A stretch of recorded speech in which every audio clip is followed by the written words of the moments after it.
ஓடோடி வந்தேன்.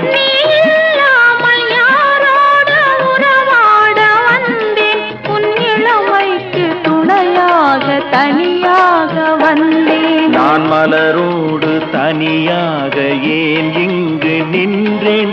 என் மகாராணி உன்னை காண ஓடோடி வந்தேன்.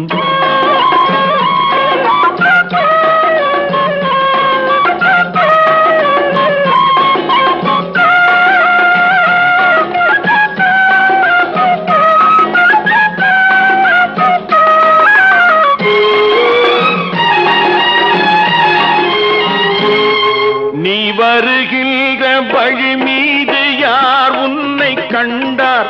உன் வளை கொஞ்சம் கை மீது பரிசென்ன தந்தார்? உன் மலர் கூந்தல் அலை பாய அவர் என்ன சொன்னார்? உன் வடிவா